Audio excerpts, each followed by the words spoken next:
Cambridge IELTS 8 by University of Cambridge ESOL Examinations, published by Cambridge University Press. This recording is copyright. CD 1. Test 1. You will hear a number of different recordings, and you will have to answer questions on what you hear. There will be time for you to read the instructions and questions, and you will have a chance to check your work. All the recordings will be played once only. The test is in 4 sections. At the end of the test, you will be given 10 minutes to transfer your answers to an answer sheet. Now turn to Section 1. Section 1.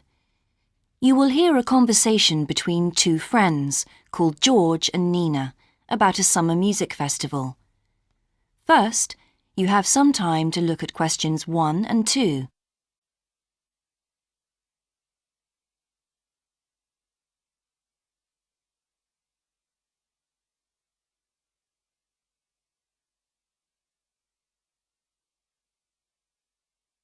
You will see that there is an example that has been done for you. On this occasion only, the conversation relating to this will be played first. Hi, George. Glad you're back. Loads of people have phoned you. Really? I felt just like your secretary. Sorry. I went into the library this afternoon to have a look at a newspaper and I came across something really interesting. What? A book? No, a brochure from a summer festival, mainly Spanish music. Look, I've got it here. George says that he found a brochure from a festival, so B has been circled as the answer. Now we shall begin. You should answer the questions as you listen, because you will not hear the recording a second time. Listen carefully and answer questions 1 and 2. Hi, George. Glad you're back. Loads of people have phoned you. Really? I felt just like your secretary. Sorry. I went into the library this afternoon to have a look at a newspaper and I came across something really interesting. What? A book? No, a brochure from a summer festival, mainly Spanish music. Look, I've got it here. Spanish music? I really love the guitar. Let's have a look. So what's this group, Guittarini? They're really good. They had a video with all the highlights of the festival at a stand in the lobby to the library, so I heard them. They play fantastic instruments, drums and flutes and old kinds of guitars. I've never heard anything like it before. Sounds great. OK, shall we go then? Spoil ourselves? Yes, let's. The only problem is there aren't any cheap seats. It's all one price. Well, in that case, we could sit right at the front. We'd have a really good view. Yeah, though I think that if you sit at the back, you can actually hear the whole thing better. Yes. Anyway, we can decide when we get there.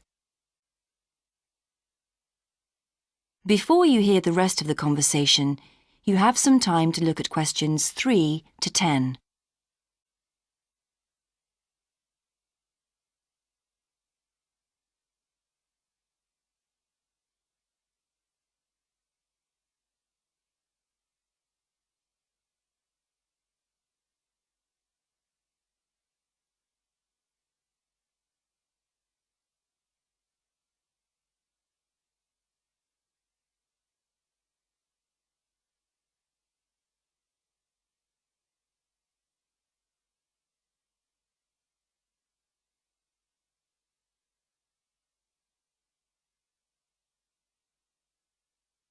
Now listen and answer questions 3 to 10. So will you fill in the form or shall I? I'll do it. Name, George O'Neill. Address, 48 North Avenue, Westsea. Do you remember our new postcode? Still can't remember it. Just a minute. I've got it written down here. WS6 2YH. Do you need the phone too? Please. I'm really bad at numbers. 01674 553 242. So let's book 2 tickets for Guittarini. Okay. If you're sure $7.50 each is all right, how do you feel about the singer? I haven't quite decided, but I've noticed something on the booking form that might just persuade me. What's that then? Free refreshments. Really? Yes, look here. Sunday, 17th of June. Singer. Ticket, £6, includes drinks in the garden. Sounds like a bargain to me. Yes. Let's book 2 tickets for that. So, what else? I'm feeling quite keen now. How about the pianist on the 22nd of June? Anna Ventura? I've just remembered that's my evening class night. That's okay. I'll just have to go on my own. But we can go to the Spanish dance and guitar concert together, can't we? Yes, I'm sure Tom and Kieran would enjoy that too. Good heavens, £10.50 a ticket. I can see we're going to have to go without food for the rest of the week. We'll need to book 4. Wish we were students. Look, children, students, and senior citizens get a 50% discount on everything. If only. That is the end of section 1. You now have half a minute to check your answers.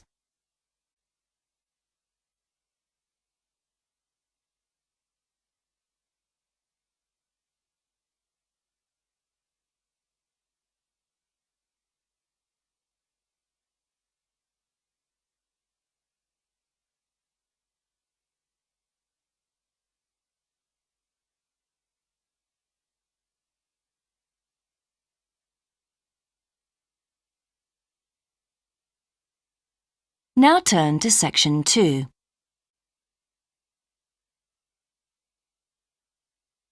Section 2.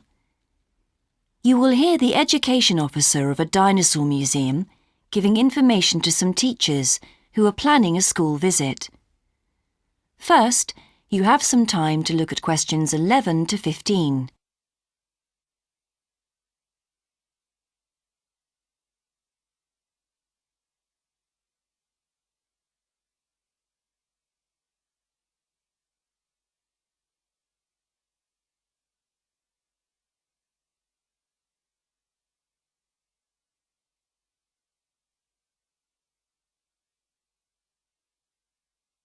Now listen carefully and answer questions 11 to 15.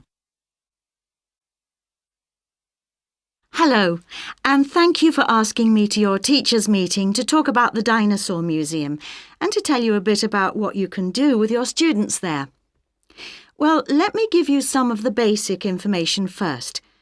In regard to opening hours, we're open every day of the week from 9 a.m. to 8 p.m. except on Mondays, when we close at 1:30 p.m.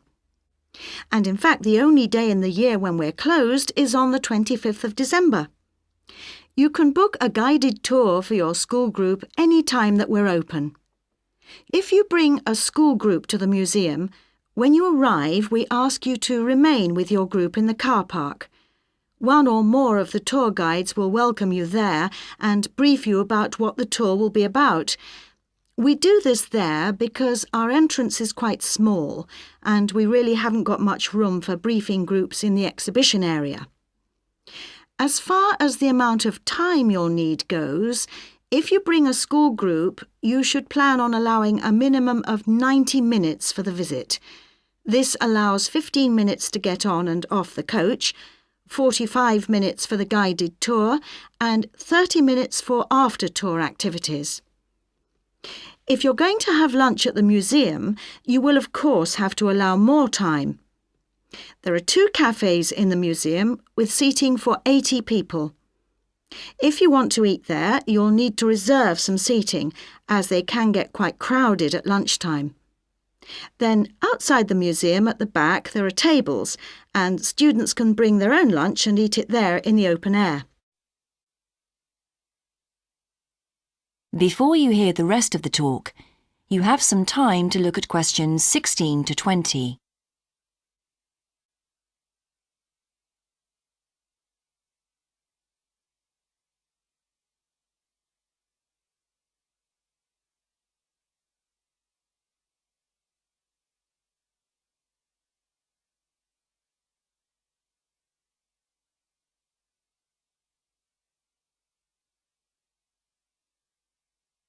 Now listen and answer questions 16 to 20.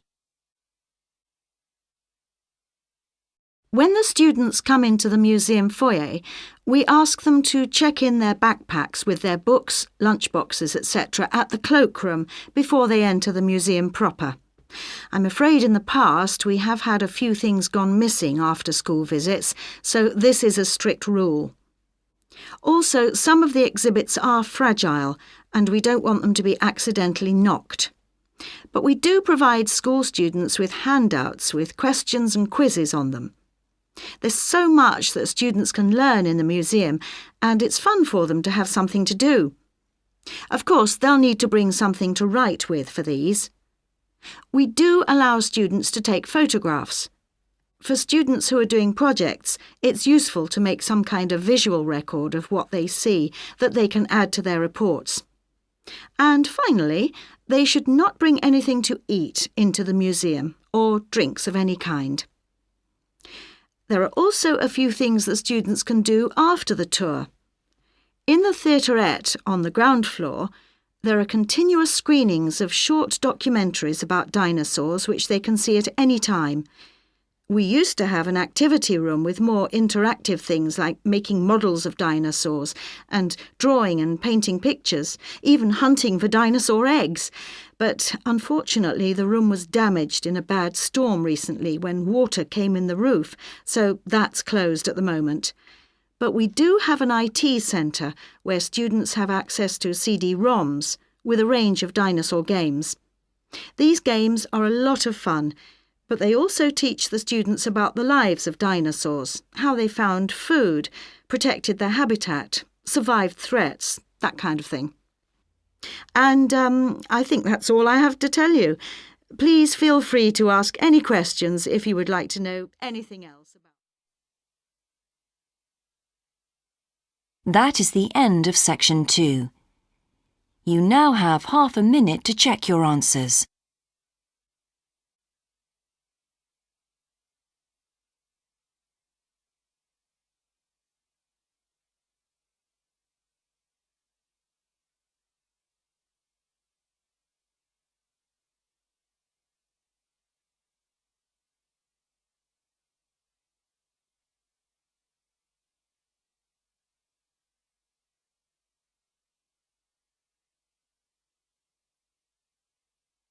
Now turn to section 3.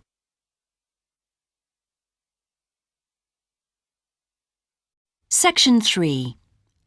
You will hear a student called Sandra talking to her tutor about a draft proposal she has written for a competition. First, you have some time to look at questions 21 to 24.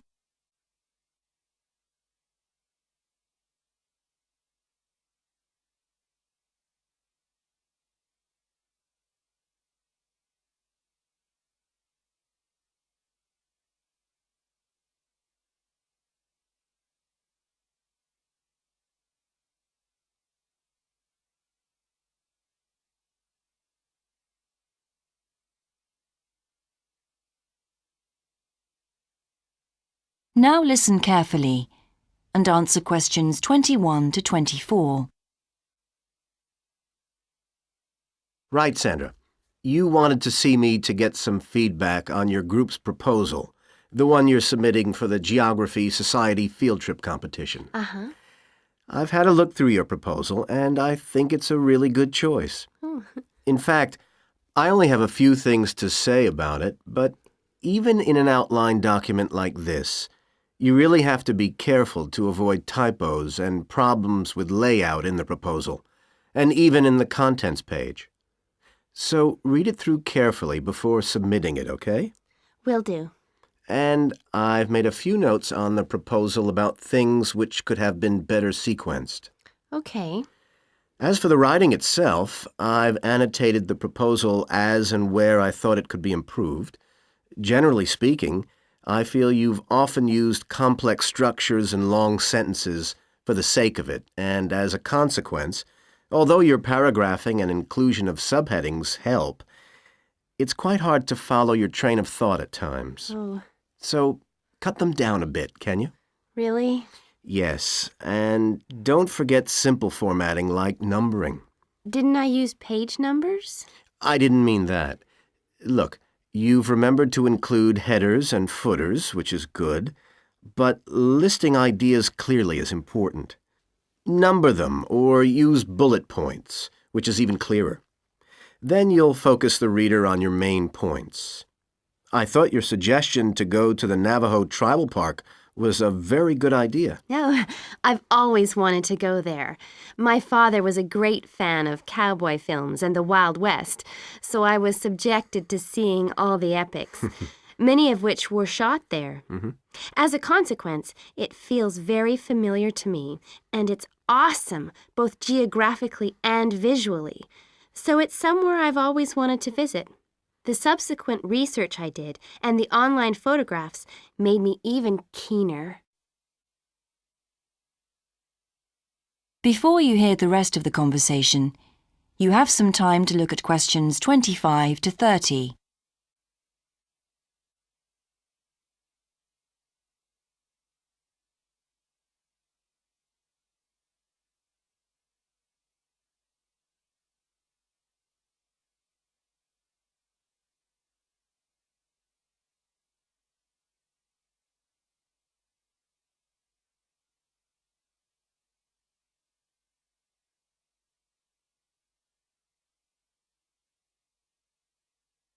Now listen and answer questions 25 to 30.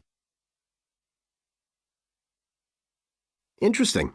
Right, let's look at the content of your proposal now. Did you find it comprehensive enough? Well, yes and no. You've listed several different topics on your contents page, but I'm not sure they're all relevant. No? Well, I thought that from the perspective of a field trip, one thing I needed to focus on was the sandstone plateau and cliffs themselves. The way they tower up from the flat landscape is just amazing. The fact that the surrounding softer rocks were eroded by wind and rain, leaving these huge outcrops high above the plain. It's hardly surprising that tourists flock to see the area. Well, yes, I'd agree with including those points. And then the fact that it's been home to Native American Navajos and all the social history that goes with that. The hardships they endured trying to save their territory from the invading settlers. Their culture is so rich. All those wonderful stories. Well, I agree it's interesting, but it's not immediately relevant to your proposal, Sandra, so at this stage, I suggest you focus on other considerations. I think an indication of what the students on the trip could actually do when they get there should be far more central, so that certainly needs to be included and to be expanded upon.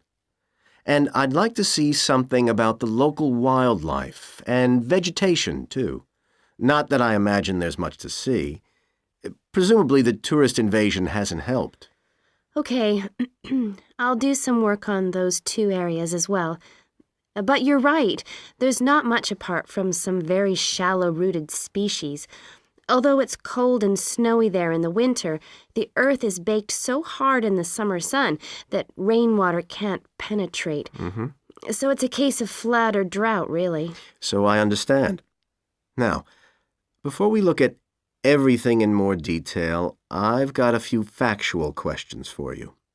It would be a good idea to include the answers in your finished proposal, because they're missing from your draft. Fine. So you mentioned the monoliths and the spires, which was good. But what area does the tribal park cover? Do you know? 12,000 hectares, and the plain is at about 5,850 meters above sea level. Larger than I expected. Okay, where's the nearest accommodation? That's a practical detail that you haven't included. Have you done any research on that? Yes, there's nowhere to stay in the park itself, but there's an old trading post called Goulding quite near. All kinds of tours start from Goulding, too. What kind of tours? Well, the most popular are in four-wheel drive Jeeps, but I wouldn't recommend hiring those. I think the best way to appreciate the area would be to hire horses instead and trek around on those. Biking is not allowed, and it's impossible to drive around the area in private vehicles. The tracks are too rough. Okay. Lastly, what else is worth visiting there? There are several caves, but I haven't looked into any details. I'll find out about them. Okay, good. Now what I'd like to know is more about... That is the end of section 3. You now have half a minute to check your answers.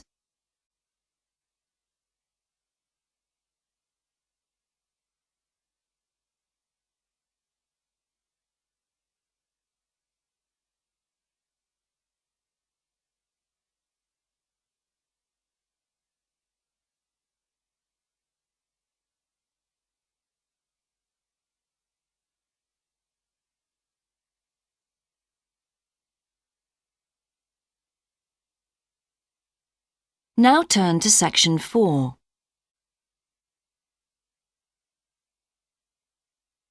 Section 4. You will hear a lecturer's introduction to a geography module. First, you have some time to look at questions 31 to 40.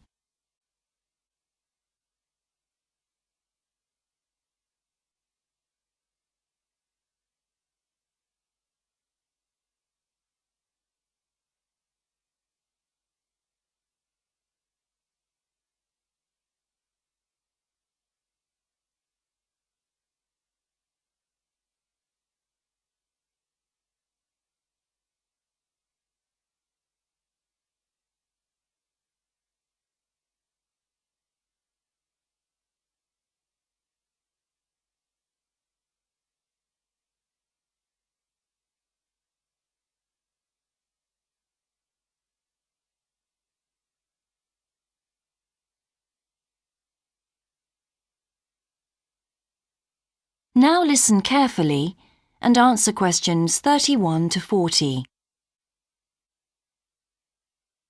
So, welcome to your introductory geography lecture. We'll begin with some basics. Firstly, what do we learn by studying geography? Well, we learn a great deal about all the processes that have affected and that continue to affect the Earth's surface. But we learn far more than that, because studying geography also informs us about the different kinds of relationships that develop between a particular environment and the people that live there. Okay, we like to think of geography as having two main branches. There's the study of the nature of our planet, its physical features, what it actually looks like, and then there's the study of the ways in which we choose to live and of the impact of those on our planet. Our current use of carbon fuels is a good example of that. But there are more specific study areas to consider too, and we'll be looking at each of these in turn throughout the semester. These include biophysical geography, by which I mean the study of the natural environment and all its living things. Then there's topography. That looks at the shapes of the land and oceans. There's the study of political geography, and social geography too, of course, which is the study of communities of people. We have economic geography, in which we examine all kinds of resources and their use, agriculture, for example. Next comes historical geography, the understanding of how people and their environments and the ways they interact have changed over a period of time. And urban geography, an aspect I'm particularly interested in, which takes as its focus the location of cities, the services that those cities provide, and migration of people to and from such cities. And lastly, we have cartography. That's the art and science of map making.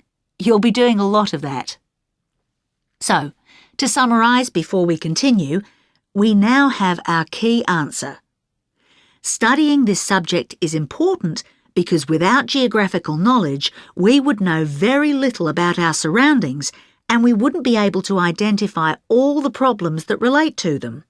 So, by definition, we wouldn't be in an informed position to work out how to solve any of them.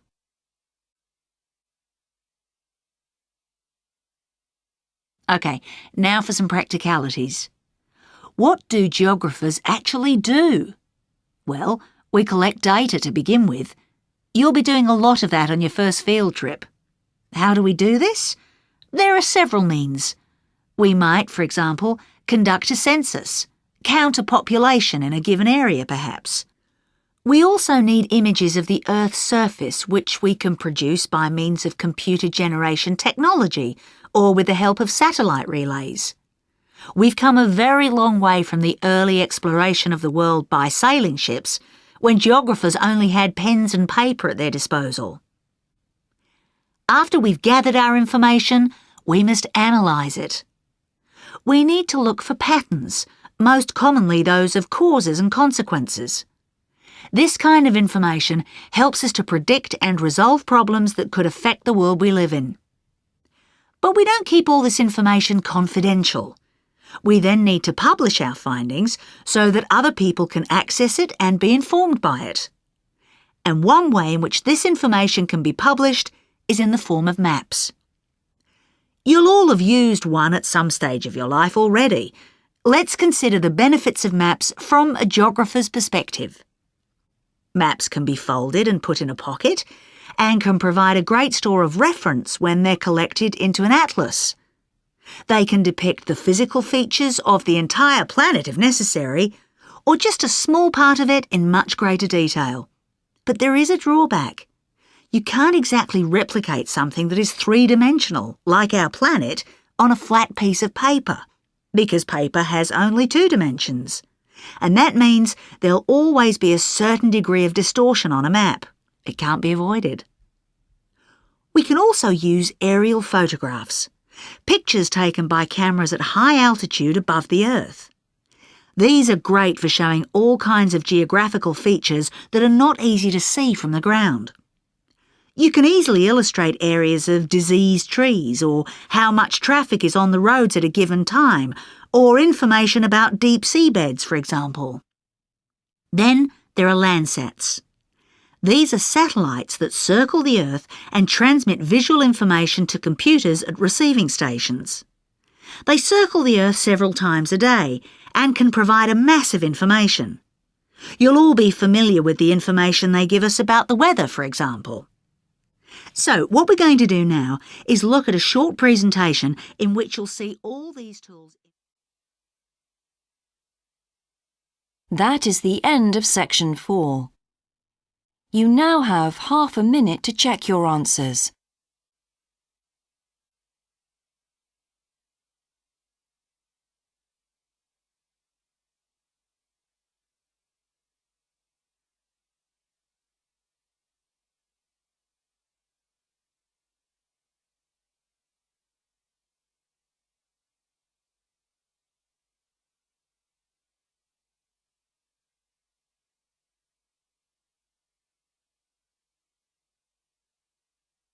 That is the end of the listening test.